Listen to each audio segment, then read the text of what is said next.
Welcome to the PinkpillRx podcast, hosted by Katie and Jay Fillmore, where we navigate complex and thought-provoking topics surrounding women with a focus on education. For shorter form content, follow us on TikTok, Instagram, or YouTube at Caters88 or PinkpillRx. That's KATORS88. If you enjoy this podcast, please give us a follow and maybe a nice review. So I wanted to give a little bit of a course update. We have been talking about the e-course that is coming out called How the Patriarchy Harms Men. And we've run into some technical difficulties. It's going to be a little delayed. So it's still coming, but I don't think it's going to be out in March, unfortunately. Yeah, there's been some life difficulties. Yes. And we also recently had a tornado come through our area. I don't want to tell you what our area is, but I'm sure that you could figure it out if you looked at the news. It hit about a mile and a half from our house. We were super lucky. We did not get any damage, but the kids have been home from school. The schools have been shut down. There's just been a lot going on. In addition to that, that's more of a recent thing. But yes, there's been some life stuff that has just come up, made things a little more difficult. But it is coming, and we promise that it is coming. Yes. So please stay interested. And I've had a lot of work come up in my business the past couple months. Yes. Really the past 6 to 8 weeks. And this storm just kind of added to it. Yeah. So we're going to be busy doing literal damage control for a while, unfortunately, and having to put some things on pause for a little bit. But we will be back. I promise. A little bit. Just a little bit. We're trying. Would say. Just a little bit. Just a little bit. Will you crack my door just a little bit? Yeah. So I want to start off just softball today. We'll just jump in with some softball questions. Relaxed. I have some mind tricks that I play on myself, and I'm wondering if you have any mind tricks that you play on yourself. For example, one of the tricks that I use, I posted about recently, talking about how when I have something coming up that I'm nervous about, I'm anxious about, and I've done everything that I can do to prepare for that thing, to stop myself from ruminating on it and constantly overthinking it, I just tell myself, I am not the person that has to deal with that.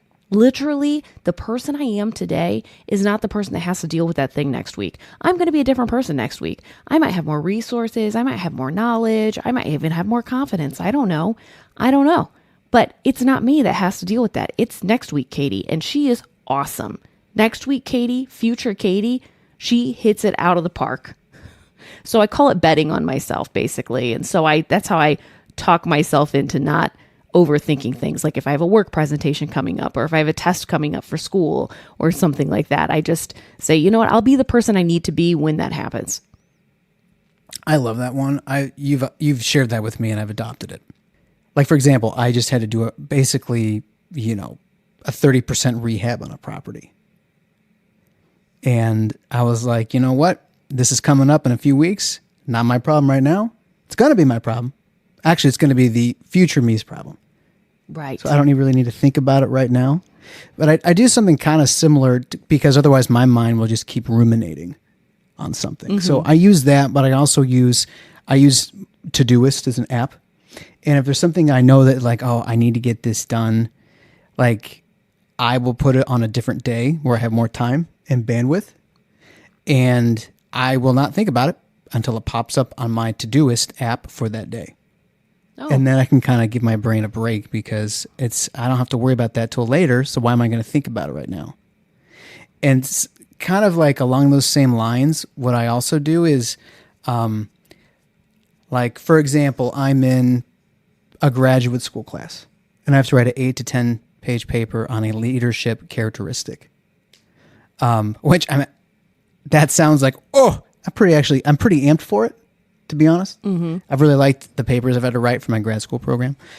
But instead of saying I'm going to put this on for Tuesday, work on my paper, that just feels like, that is a massive project. I'm working on it. I'm not finishing it, but it's just a massive, versus, you know what? On Tuesday, I'm going to write my outline. Or on Tuesday, I'm going to research, this topic that's going to be like 2 to 3 paragraphs later on in the paper. Like if I make it bite-sized chunks that I have to do. So you break it down. Yeah. So like if I have to, like for example, I need to have some roofing work done. What I do is, okay, well, my job is not figure out the roof. My job is, today I need to call 2 roofers. Or today I need to, actually this is what I have to do today after we're done recording. I have to call my insurance adjuster back. It just bite-sized chunks every day instead of just writing this big open-ended work on paper or this big open-ended figure out roof. I make it bite-sized chunks. Another thing that I do is I remind myself I'm not that unique of a person. Oh, that's a good one. Meaning that if I have a problem that seems like a really unique problem, like a bizarre problem, this is more of like a practical problem I'll give an example of, though. We have squeaky floors that is under our carpet, meaning the carpet's on top and then the floors beneath are squeaky and we need to fix it. That is a weird kind of problem. I don't want to tear up my carpet to fix squeaky floors. Like someone else had to have had this problem before. So then we go and we count on the fact that somebody else has also solved this problem because somebody else has had this problem before because we're not that unique. And then we find, oh yes, they actually make screws that screw in that disappear underneath the carpet directly through the carpet. Yeah. They're called squeaky screws. Yeah. You break off the head of the screw. There's a tool that comes with it and everything. Yeah. So I just like bank on me not being that unique. Yeah. And meaning someone else has solved this problem already. I just got to find what their solution was. I don't have to reinvent the wheel here. We're talking about tricks, right? Yeah. Just, life tricks, I guess. Hacks. I mean, one common thing that I do is, here's something I do. I am so not a morning person. It is awful. I'm very much a night owl. So what I've started doing is I don't want to have to make any decisions in the morning. I don't want to have to do anything logistical in the morning because my brain takes a long time to buffer. So instead, I'll pick out my clothes the night before, put them in the bathroom. Everything that needs to go in my pockets, keys, AirPods, wallet, Sharpie, whatever, I put it there. If I have to go do work, like some type of construction work, I have all my tools in the vehicle ready to go already the night before. So in the morning, I wake up, put on my pre-picked clothes. My daughter already has breakfast that I brought upstairs the night before that's ready to give to her in the morning before I leave to take her older siblings to school. So like I know my strength is at night, my weakness is in the morning. So things that I usually have to do in the morning, I prep or just do them the night before. Because one time I really wanted to, I got into running back in like 2016 and I was downing myself and struggling to get up before work and go running. And I was on the phone with you. We were just friends at the time. And you were like, maybe you just need to accept that you're not a morning person. And maybe you just need to go run at night. And I was like, I keep fighting my natural rhythm of being a night owl and not a morning person. So I started running at night, like at 9 o'clock in my neighborhood. And I did it for months and months and months and stayed on it because I'm a night person. It's interesting how those cultural expectations of like, oh, you should do this in the morning. Yeah. Like bind us into habits that aren't ideal for our makeup. Yeah. Like you need to find what works for you that's more tailored for you. Like everyone has a natural energy cycle during the day. A natural like, my peak mental like acumen is late morning. Like between 10 and noon is like my peak. So anything that requires a lot of like cognitive work, I want to do between 10 and 12. I'm not going to try and do it in the afternoon when I'm feeling more sluggish. You know what I mean? I know of a new hack that you're trying out. I don't even know what you're talking about. What is it? You are starting to track my cycle. Yeah.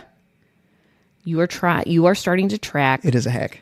You are starting to track the phases of my cycle. He has put it into his calendar and has put little reminders on things that he can do during those times in my cycle. Oh yeah. Can I kind of go through what some of my notes are? Yes, you can. And then actually we're going to talk about it. That's part of what we're talking about today. Oh, okay. Well, good segue. So I know on average how long your cycle is. So divided by 4, there's your 4 segments for your 4 phases. And I have the first day estimated of each phase pops up in my calendar. And then you had sent me a TikTok, was it? Something like that. that showed like more or less like what you need during each of those phases. So during your follicular phase, you want to feel alive. So then I have Katie follicular on this date alive. So no, this week, okay, this is the vibe that's going to be optimal in our relationship and optimal for you. Maybe we're going to be doing more like playing ping pong, playing darts downstairs, going out, doing new stuff. And then there's another phase, ovulation. You want to feel desired. And then just like, so there's a key word for each phase, and it kind of gives me a good like focus. There is some loose research behind this. And when I say loose research, I mean, these are not randomized controlled trials. There are didactic diary studies that when researchers followed both partners daily, women's hormone levels predicted shifts in how they rate their relationship and how attracted they felt to their partner. Oh. So in one 15-day diary study, the increases in estradiol, I can never say that word right, were linked to lower relationship evaluations and lower in-pair sexual attraction, while progesterone shifts tended to align with more positive relationship evaluations and well-being. What is interesting about this, that doesn't sound like mind-blowing, right? Because of course your hormones are changing and so things change. But what's interesting about this is male partners did perceive these shifts, and they had shifts in their own mood and satisfaction, but they couldn't identify why. Meaning that every month they were experiencing this cyclically. Yeah. Much like the woman was experiencing something cyclically. But there was no like rhyme or reason which led to relationship frustration, because it seemed just random when it wasn't random. So really, it's also in my best interest to know what's going on with you and your cycle then. That's kind of the argument, yeah. That if you're in a long-term relationship with somebody who has a cycle, that it is good to know about their cycle. And this isn't like, see, there's a stereotype out there of like, oh, she's PMSing, right? Or, she's emotional. Oh, it must be that time of the month. This is not what we were talking about. We were talking about a holistic view of the 28-day, not always 28-day, but they say 28-day cycle of a woman and what they go through in each phase. And they're different. They have different unique needs in general. Not every woman experiences these symptoms. Not every woman has these exact needs. But if you had to generalize it with these kind of studies that they've done, they have kind of unearthed that men are impacted by this, but it just seems random and chaotic to them, not predictable, when really it is predictable. Yeah, because this seems super predictable. Each like phase of your cycle, and if it's 28 days, obviously it's a week. Mm-hmm. And if it's longer, it's longer than a week. If it's shorter, shorter than a week. But like they all have their uniqueness to them. And so the caricature of, she's on her time of the month, like you're making a really, really silly caricature of a much broader biological system, because there's a theme every week, right? Yes. And it's something that like you can't help. It's just what happens naturally. And it's silly to be like, to discount it by saying something like, oh, she's on her time of the month, man. It's rough over here. You know what I mean? Like that's just, right. And there's so much more depth there and so much more knowledge and education that you could gain versus just stereotyping it. You know what? I feel like a lot of times we need to be more like Ted Lasso. And I think of the darts scene in the first season where he's like, I don't know if he said, don't judge, be curious. Yes. Because I feel curious about the phases. Like that's fascinating. In one study, when male partners felt informed, involved, and understood the cyclical pain and mood changes, both partners reported less distress, better coping, and women felt more supported. That makes a lot of sense. Pretty intuitive. I mean, you want to be in sync with each other. Versus men that felt uninformed, felt a lack of understanding, amplified helplessness, frustration, relationship strain. It wasn't about just cramps. It's about rather both people felt understood or on the same team around these cyclical symptoms. There's a lot of talk out there about relating the menstrual cycle to different seasons. And in these different seasons, there's different like needs, right? Seasons of the year? Like yeah, weather? Season of the year. So menstruation, so your period, the part of your period, they would call that winter. And a lot of women experience low energy, cramps, back pain, headaches, worse sleep, more emotional sensitivity. Sometimes they're more withdrawn or irritable. And what many women tend to need from their partner, and again, these are generalizations. Some women experience more symptoms than this, more severe symptoms than this. Some women experience less symptoms than this. But as a generalization, what many women tend to need from their partner is physical comfort and practical help. So offering of heating pad, pain meds, water, snacks, taking over some chores, cooking, errands so she can rest. Gentle check-ins to promote emotional safety, like how's your body today? Anything I can take off your plate? Low pressure closeness, like cuddling, movies, quiet time rather than high stimulation plans. And extra patience. And then respect for boundaries. Like if she doesn't want to be touched or doesn't want to have to do social plans and stuff, don't take it personally. This isn't like a personal dig towards you. It's okay for her to say no without guilt. I feel like having the knowledge of what's going on with you as my partner, so I'll say my partner. Knowing what's going on with your partner helps you differentiate between, oh, this doesn't have anything to do with me. I don't need to feel defensive or weird about this. Right. Or helpless. So think comfort, care, and zero pressure. Oh, can I mention something before you go on to the next phase? That it wasn't, I didn't know that your menstrual cycle was any more than just 1 week menstruation period and 3 weeks off.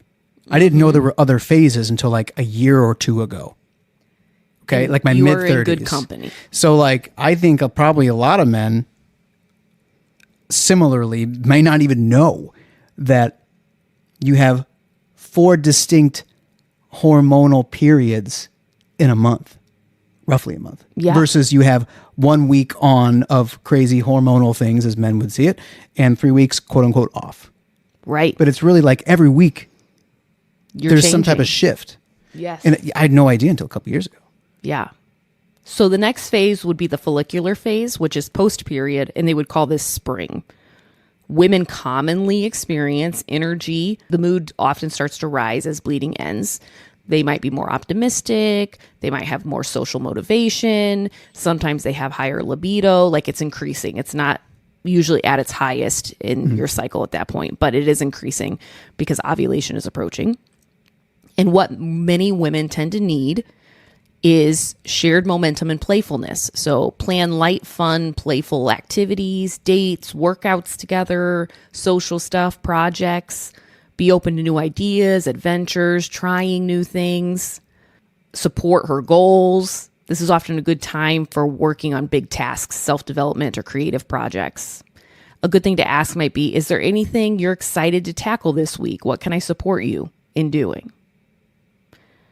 And having some positive mirroring, like reflect and amplify her good mood, show appreciation, compliments, encouragement. So your mindset here might be thinking yes energy and curiosity and encouragement.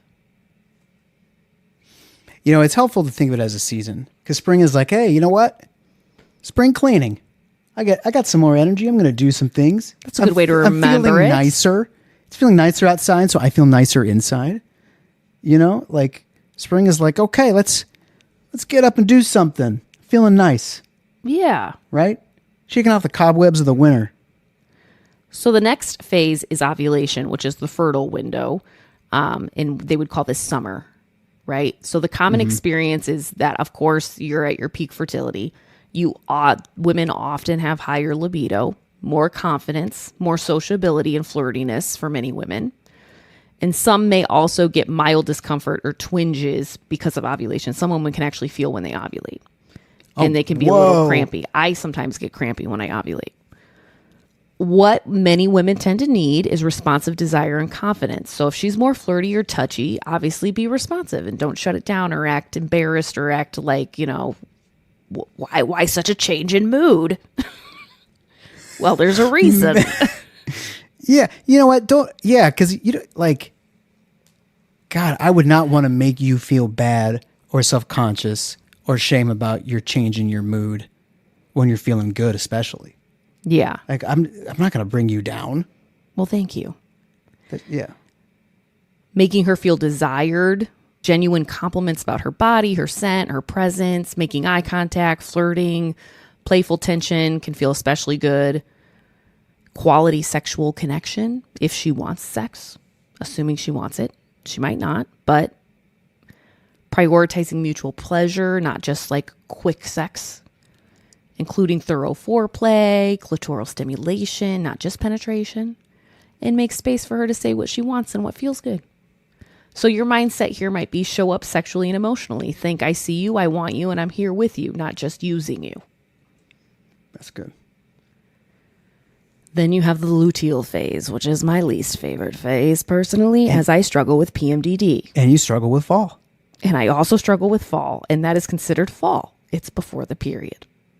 So common experiences in women, and this is assuming you don't have PMDD. This is just kind of normal in generalization. Your energy may drop, your sleep can worsen, you can have bloating, breast tenderness, headaches, more anxiety or irritability, stronger emotional reactions to things, more self-doubt, and for some, more desire for comfort foods or nesting. What women tend to need is validation without fixing. So reflect back what you see. You're dealing with a lot and it makes sense that you feel on edge.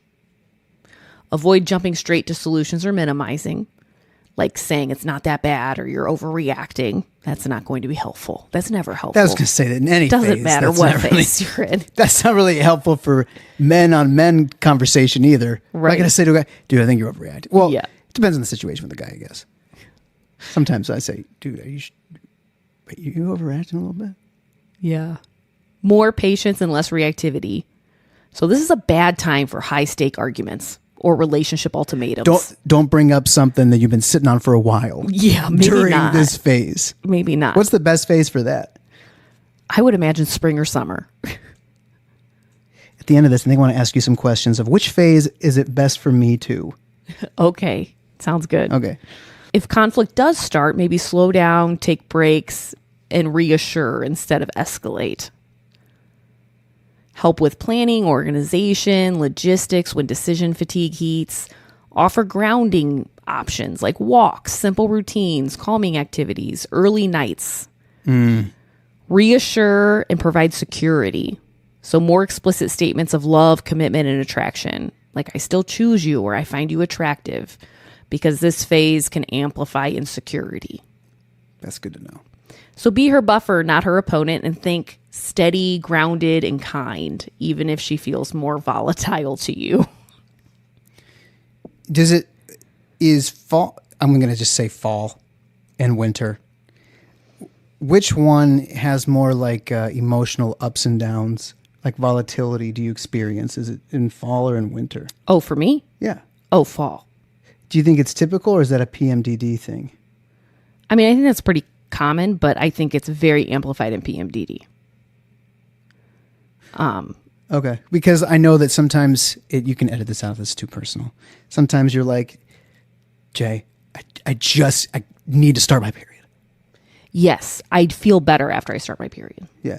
Do you think, is that a more normative experience, do you think? I'm not 100% certain, but it definitely is for PMDD. Okay. Like, your period is, for me, my period is like my reset button. Like, okay, I'm feeling better now. You Like know, turning- I'm not like perfect, but there's relief that comes with it. Got it. Okay.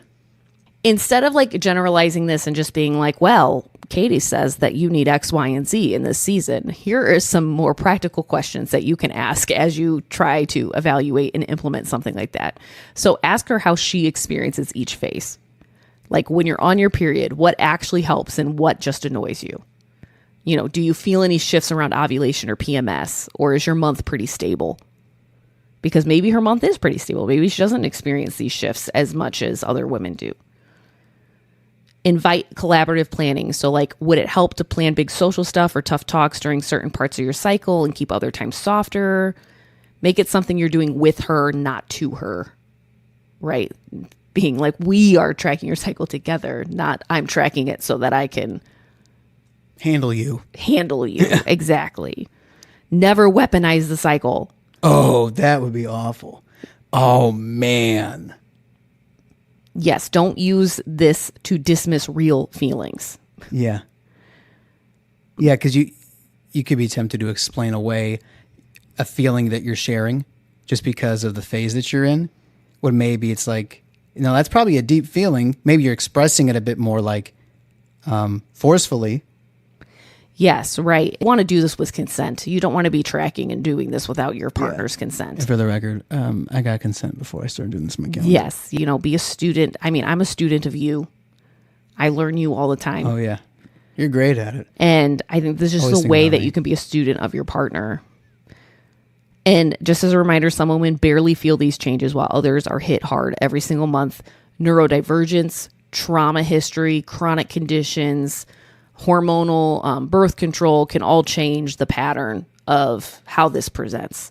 But that's just like in general, something that a life hack maybe that you can do to help support your partner, because this isn't just random stuff that happens. There's predictability here, and neither of you need to feel helpless. Can I look up real quick some good questions to ask you about, hey, what phase should I bring this up or initiate this in? Sure. What phase is it easiest for me to bring up a serious conversation about our relationship? Not the luteal phase. Okay, so not fall. Probably spring or summer. Okay, that's what I thought. What phase is it best for me to ask for your honest feedback about something I'm doing? I think that I could give that at any season. Okay. So phase might be kind of irrelevant for that one? Yeah, I think so. Okay. When are you most receptive to problem solving together versus just being listened to? Definitely spring or summer. Okay. What phase is it best for me to talk about big plans, finances, travel, future goals? I think I could do anything except for the luteal phase. Okay. I mean, meaning that like I'm going to be more easily overwhelmed. Yeah. Yeah. In that, keep that in mind. Not saying that I can't have these conversations at any point. But if I can wait. But I'm going to feel more overwhelmed, probably more anxious, and probably overthink more if it's during my luteal phase. Okay. When are you most decisive and clear-headed about making plans? Oh, probably. I mean, if I had to really narrow it down, probably summer. Mm-hmm. But spring works too. Yeah. I know it seems like a lot of these answers are going to be spring or summer or not luteal. Yeah, basically. Right. Yeah, like when do you want comfort, reassurance, or extra support? Oh, yeah, luteal. Luteal. Luteal and menstruation.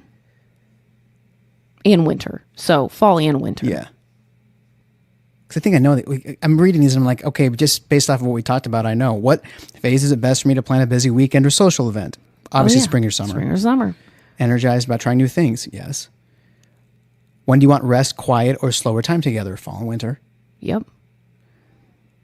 See, like this is like not rocket science. It's pretty intuitive. It's pretty intuitive once I know the seasons. You understand. Yeah. When do you most enjoy quality time together? Oh, all the seasons. Every single one of them. When do you feel most, I already know that one, most confident or like yourself? Oh, summer, baby. Yeah, you're a summer gal. Nope, I know that one already. I don't even think I need to ask you questions, because if I just know the seasons, it's kind of obvious. Right. So never it's mind. Kind of like a fun little, I guess, hack that you can use as a woman for yourself. I see. But also as a partner. You set up this whole episode by doing the hacks in the beginning as a little transition thing into this. And I know I kind of said it earlier, but it kind of just hit like, oh, maybe we're going to talk about hacks, and then we're going to hone in on this hack. Maybe it was planned. Yeah, it was good. Yeah. Now I'm really going to blow your mind. Do you know that men also have a cycle? A daily cycle, right? Yeah, that's endocrine driven, just like a woman's cycle is. But it's based off of testosterone. Mm-hmm. So you also have a spring, summer, fall, and winter. Can I It's guess? just in a day. Can I guess? Yeah. I think when I wake up in the morning, testosterone-wise, is it spring? Yeah. Yeah. So about 6 a.m. to 10 a.m., testosterone levels are at their highest of the entire day. It's about 30 to 35% higher during this time of day in compared to the evening. So you can have like higher libido, more competitiveness, more confidence, faster reaction time, higher physical performance. Yeah. Check. Which is part of the reason why you have morning erections. Right. And then strength and aggression metrics often peak earlier in the day. Then you have late morning to early afternoon, which you had alluded to earlier. I just said that's my most, like, I do all my intellectual stuff. Yeah. I'm the most focused. So that's the male summer. So that's 10 a.m. to 2 p.m. That's so funny that I just said that. Yeah. So testosterone is still relatively high, but it is beginning to slowly decline. But you will have more focus and productivity. Say. Mood and motivation are pretty stable. And cognitive performance tends to peak during this window. What did I say? Yes, right?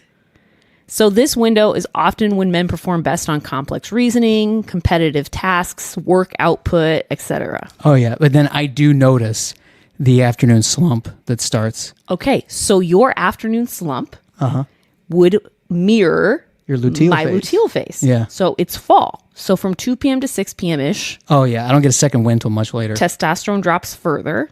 So you'll have a reduction in drive, increased fatigue, reduced libido compared to your morning. And it's the witching hour with young children. Yes. What's interesting about this, though, is that physical coordination and muscle flexibility often peak here. So many athletes actually perform best in late afternoon despite lower testosterone. Really? Yes. So that's kind of like a little caveat. You that's said interesting. strength? Yes. I think I do feel like, I don't know. I have to think about that. But Yeah. I mean, if it's science, it's science. But And then you have evening/night. So that's the male winter. So 6 p.m. to like midnight, testosterone reaches its lowest levels. Lower libido, reduced competitiveness, more relaxation-oriented behavior. oh, I just want to be under my covers in my bed, either on my phone or reading a book or watching a show or something. Yeah. And then you sleep. And when you sleep, it triggers the next cycle because testosterone is rebuilt during deep sleep, especially during your first REM cycles. So if you're not getting enough sleep, you're going to have testosterone issues. Poor sleep can reduce testosterone by 10 to 30% the next day. Wow. So as the women operate on a 28-day endocrine cycle driven by estrogen and progesterone, creating this seasonal pattern, men operate on that 24-hour endocrine cycle driven by testosterone. Riddle me this, okay? So I take Vyvanse for ADHD, which requires enough sleep to function properly. Right. So when I feel like I don't get enough sleep, I'm not feeling very good. I'm not feeling very sharp. I'm not feeling very motivated. But when I do get enough sleep, I am feeling all those things. And all this time, I thought it was just because of Vyvanse and dopamine and stuff like that. But it's also because of testosterone. Oh, absolutely. Most likely. Wow. In a similar way of you being aware and respecting my seasons, I can do the same thing with you, but in a 24-hour period of time. Yeah. Don't give me any complex problem solving between after 3 o'clock. Like you got a problem that I need to figure out. Can it wait till tomorrow morning? Okay, that's good to know. If it's super complicated. But I don't know. But then sometimes you bring up a problem and I get invested immediately. Like, oh, I want to figure that out.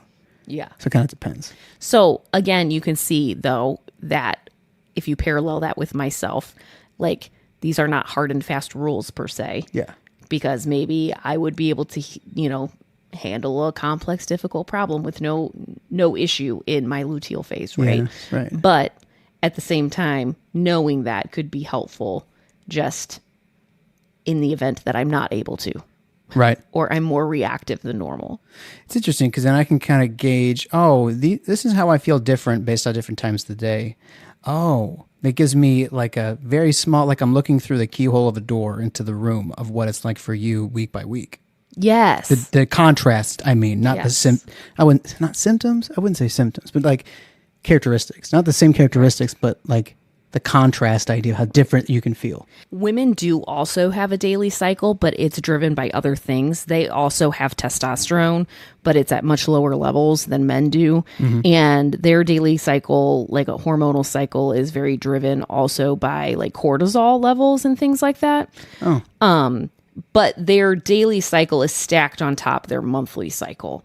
So in comparison to men, for women, the daily changes are much smaller in comparison to the larger picture of the 28-day cycle. So for example, estrogen can increase 300 to 800% Oh, gosh. before ovulation.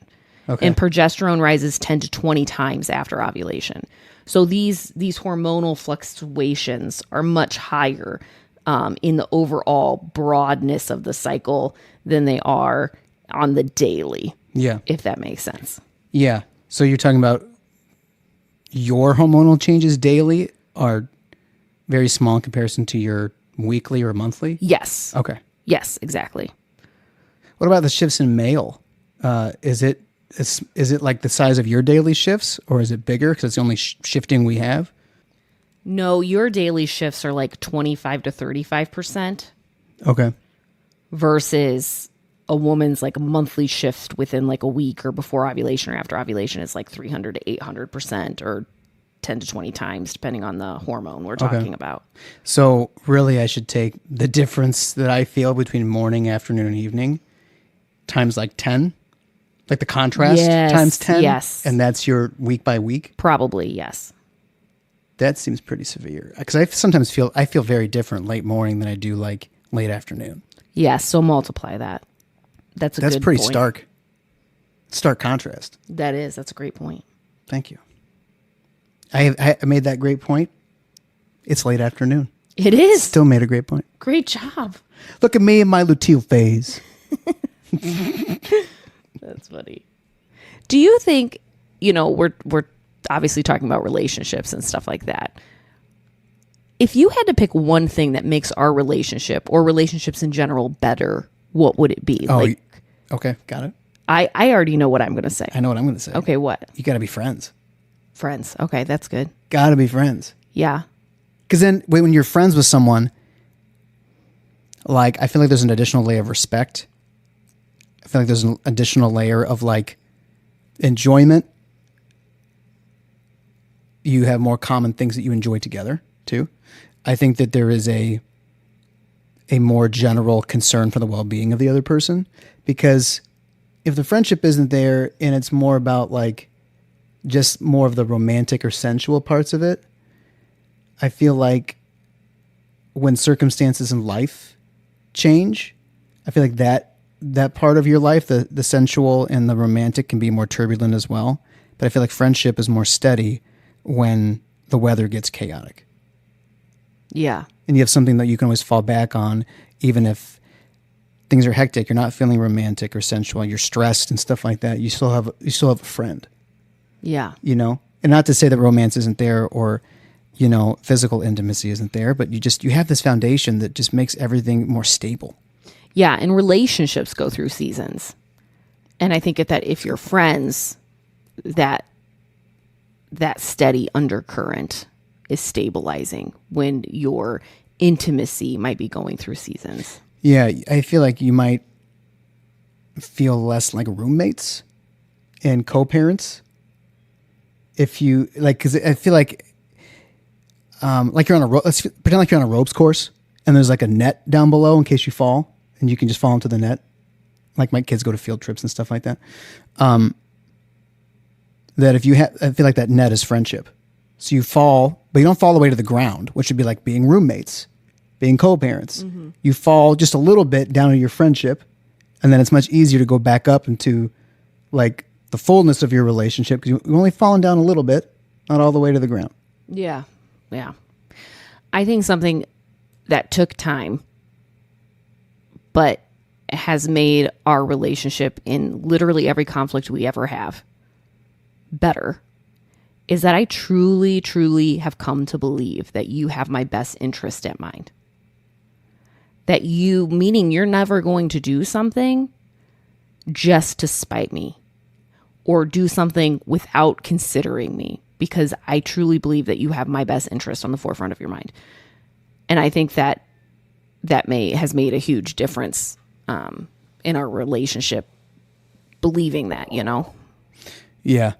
And I think that I agree with that too, because it changes the lens in which you interpret things. Yeah. Oh, was this an oversight? Did you have some faulty reasoning here? Did you forget something? Versus like taking it personally, like you intentionally did something to me. Yeah.